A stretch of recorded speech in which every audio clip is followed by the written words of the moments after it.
87. Eu estou fazendo 60 anos de jornalismo em Niterói.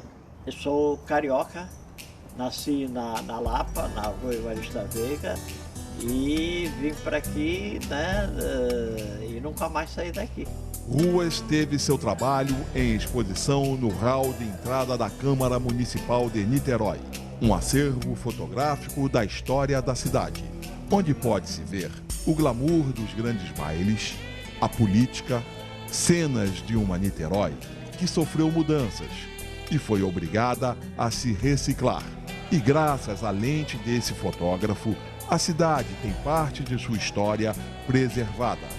O acervo é de uma época em que era uma época muito boa em Niterói, era uma época muito feliz, uma época em que a gente era feliz e não sabia, que era das décadas de 50, 70, né? Porque Niterói era a capital do estado do Rio de Janeiro, então tudo acontecia aqui, né?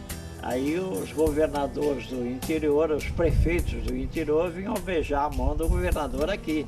O Palácio Ingá tinha uma atividade imensa, né?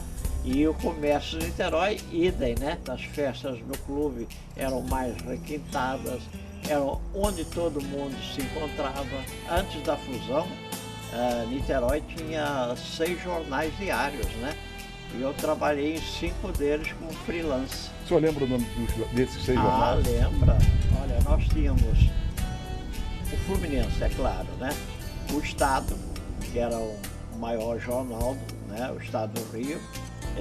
Tínhamos a Tribuna, Diário do Povo, Diário do Comércio, Diário Fluminense e ainda a revista Atualidade, a revista Guanabara Fluminense, 2 grandes revistas de Niterói, Atualidade e Guanabara Fluminense. Eu comecei com essa máquina aqui. Essa máquina era filme, né? Comecei com isso aqui, era um filme que você não via nem como ia ficar a fotografia, né? Você focalizava aqui e tirava a foto e depois você revelava o filme. Eu tinha laboratório em casa em que revelava o filme e fazia a fotografia. E a foto era em preto e branco. Eu escrevia e fotografava.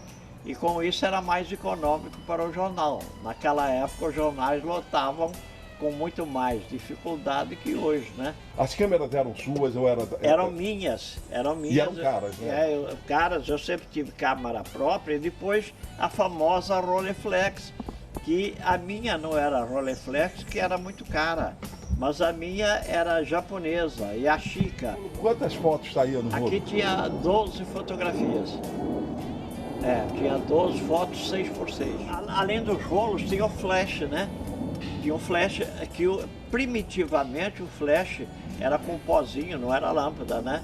Tinha um pó que você botava numa plataformazinha, né? E botava o pó e você tinha uma espécie de pedra de isqueiro, tem uma isqueiro, né? E que você catucava ali e explodia. Já sai a fumaça. Exatamente. Então nós tivemos o magnésio, nós tivemos as lâmpadas chamadas de tungstênio, né? E depois tungstênio, então, exatamente. Exatamente. E depois então é que tivemos o flash. E o senhor saía com quantos rolos de filme, né? Porque normalmente uma dúzia. Uma dúzia. Nunca menos de uma dúzia, que você nunca sabia o que ia acontecer. E tinha mais. Às vezes quando você chegava na festa, botava o rolo de filme, enguiçava na máquina, né? Então você tinha que tirar, inutilizar, jogar fora e botar outro. Quantas equipes eram, né, além do senhor, por exemplo, no Fluminense, para cobrir Niterói toda? No Fluminense tinha apenas 2 repórteres fotográficos. Você vê hoje o jornal tem vários, né? Se você queria ser visto ou achar alguém, o lugar certo era na praia de Icaraí, onde a vida social era intensa e charmosa. Praia de Icaraí com o famoso trampolim, né? E com poucos eu conhecia a Praia de Icaraí apenas com o edifício Álvares Azevedo, com o edifício. Então não tinha poluição, era muito frequentada, os finais de semana ficava cheia, lotada, né? O bar do Honorato no final da praia, onde o bonde dava a volta, era o único bar da praia. O Honorato hoje é o que? No Honorato hoje é o que? O que tem no lugar? Não tem nada. Não tem nada. Era no final da praia. Indo para Ingá? Não. Indo praia para São Francisco. Estrada da Estrada Freud. E Caraí teve restaurantes famosos, né? Tinha o Simbá. Simbá era na esquina da praia com Otávio Carneiro. Tinha o Biestrante, na esquina de Pereira da Silva, onde se concentravam final de jogos, da Copa, essa coisa toda, era tudo ali no Biestrande. Tinha o Jangada, né? Tinha o Texas, tinha a Churrascaria Venésia, ali ao lado do IPC, ao lado do Regatas, inclusive a Gruta de Capri, que existe até hoje, né? Tudo isso ali na orla da praia. E o calçadão era as mulheres e nós ficávamos lá soltando piada, e ver se conseguíamos alguma coisa, né? Era o famoso footing, né? Era o footing, as mulheres na tardinha ó, ficavam desfilando lá no calçadão. E eu fui meio levado, eu fui muito levado. Eu conheci a minha esposa de uma maneira muito curiosa. Eu tinha um noivado em Niterói de 8 anos. Eu estou conversando com o cunhado, né? E aí passa a morena, passa a Lisaura, a mineira passou de maiô para a praia. E eu virei para o cunhado e disse, nome feio, que mulherão! Exaltou a beleza dele. Que mulherão! Aí ele virou para mim, você quer conhecer? Eu digo, pô, quero. Aí me apresentou. Nasceu um romance aí, né? E aí, como é que eu faço com a noiva, que era vizinha? Eu conseguia driblar a noiva e ficar com a... Tão próximo assim? Tão próximo. Mas você era danado mesmo, hein, senhor? Não sei como. Larguei a noiva e casei com ela em 4 meses. E o noivado, quanto tempo tinha de noivado? 8 anos? 8 anos. O senhor casou com quantos anos, senhor? Eu casei com 33, depois de viver bem a vida com esse negócio, casei com 33 anos, casei muito bem com uma mulher espetacular, que faleceu tem uns 4 anos, tive 2 filhas, né? Como é que você define a mulher daquela época para a mulher de agora? A beleza? A mulher de hoje, a maquiagem ajuda muito, né? Hoje tem produtos de beleza para tudo. Hoje não existe a mulher feia, existe a mulher sem dinheiro, né? Naquela época, a beleza era mais natural, porque a mulher era mais cândida, tinha, assim, vamos dizer, a fisionomia mais, uma fisionomia mais de, como é que eu diria, de boneca, de princesa. Teve uma época de Miss, que se fazia Miss Niterói, que enchia o ginásio Caio Martins, uma época espetacular, porque as missas vinham todas do interior e ficavam hospedadas no Caio Martins. Tinha restaurante, tinha lugar para dormir, né? E elas vinham acompanhadas das mães. Então os garanhões de Niterói todos cercavam lá o Caio Martins, né? Para ver se conseguia alguma coisa, né? No lado profissional e financeiro, Ruas não teve sérios problemas. No início era problemático, né? Mas depois eu consegui, no jornalismo, viver aqui em Niterói inteiramente do jornalismo. Na época do noivado, estava bem ou estava ainda? Não, ainda estava balançando. Não foi no jornalismo que eu ganhei dinheiro. Eu ganhei muito dinheiro nas promoções e na publicidade. Eu no jornal, paralelamente à coluna social, eu fazia muita publicidade. Eu tive a carteira número 1 do Jornal do Fluminense. Hoje, o que chama de promoter, eu já fazia há 50 anos atrás. Eu inaugurei porque Niterói era a capital do estado. Então as grandes firmas do Rio e os grandes bancos vinham inaugurar as filiais de Niterói. Toda essa atividade e responsabilidade deixaram Ruas com a cabeça agitada e o tempo passou a ser precioso. Um caso muito curioso, e a cabeça ficava, olha, vou te contar. Uma ocasião eu de carro atravessando a Barão do Amazonas em direção ao Fluminense, veio um cara e me deu uma porrada. Caraca. Aí eu parei, ele parou na frente, Que né? foi um atropelamento? Não, batida? Não, batida de carro. O cara bateu no meu carro. Aí, pô, ele parou na frente. Quando ele veio em minha direção, quem era? Era um colega do jornal A Tribuna. Aí ele disse, porra, Ruas, o que você fez, meu Deus? Digo, não, você avançou o sinal, pô. Você avançou o sinal, é melhor cada um ficar com o seu prejuízo que você avançou o sinal. Tá bom? Depois a gente conversa. Então ele foi, eu fui e tal. No dia seguinte ele me telefona, ô Ruas, pô, me paga pelo menos o para lá, mano, porque eu passei lá, não tem sinal daquele troço.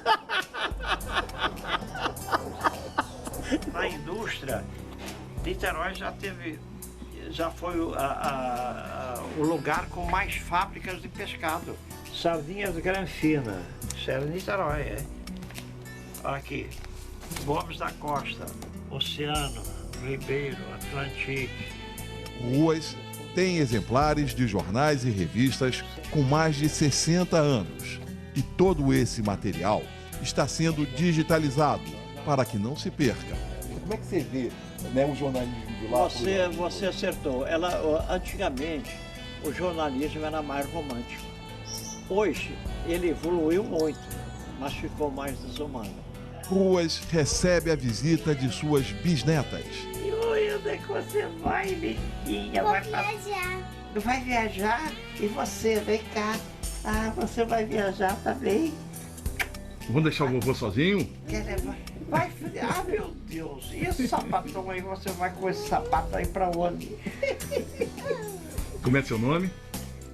Júlia. Júlia, e o seu? Ana Beatriz. Ana Beatriz tem quantos anos? 9. E a Júlia? 6. O jornalista, fotógrafo e artista Carlos Ruas se entristece quando fala do mundo de hoje.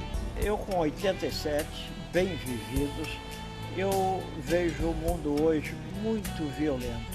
Eu acho que a pessoa hoje tem que compartilhar mais, tem que participar mais com os amigos, tem que fazer mais amizades, tem que evitar a violência, viver com mais amor e que deixar essa coisa de desejar mal ao seu semelhante, porque eu sempre vivi bem e até a cidade justamente por causa disso. Eu nunca tive inveja de ninguém, eu nunca desejei mal ao meu semelhante, eu sempre gostei de compartilhar amizade e amor. No dia 8 de setembro, no hall de entrada da Câmara, foi lançado o livro César de Araújo, Memórias e Poemas. César de Araújo foi perseguido e preso na época da ditadura. Teve 12 obras publicadas e participou de vários movimentos culturais. Recebeu o título de cidadão niteroiense pela Câmara Municipal de Niterói. O poeta capixaba morreu em 2006. O livro é da poetisa, atriz, psicóloga e viúva de César. O sentimento é de estar devolvendo para Niterói a memória de um grande artista que fez muito pela cidade, entregando à cidade essa memória. É a revitalização da memória do César de Araújo, meu companheiro.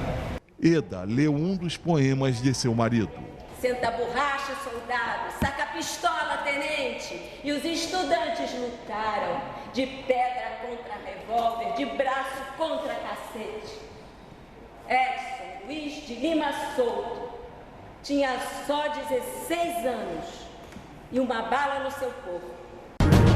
No dia 9 de setembro, o plenário da Câmara recebeu o Sindicato dos Jornalistas Profissionais do Estado do Rio de Janeiro e seus convidados para a apresentação de um DVD e um relatório que serão entregues à Comissão Nacional da Verdade para ajudar a desvendar crimes cometidos pelo regime militar contra profissionais de imprensa por conta do golpe de 64. O Sindicato dos Jornalistas Profissionais do Estado do Rio de Janeiro foi a primeira entidade sindical no país a criar a sua Comissão da Verdade. Além de jornalistas e advogados, os vereadores Bruno Lessa, PSDB, e Leonardo Giordano, PT, representaram o Legislativo. O advogado Modesto da Silveira deu um depoimento carregado de emoção. As coisas que ocorreram no Brasil são de tal maneira, dá vontade de falar aqui para descomemorar os 50 anos de sofrimento. Eu digo 50 anos porque não foram 21 de golpes, não. Os 21 foram golpeando o futuro de tal maneira que enquanto esse garoto Lessa, nosso vereador, legislador aqui, enquanto ele for vivo,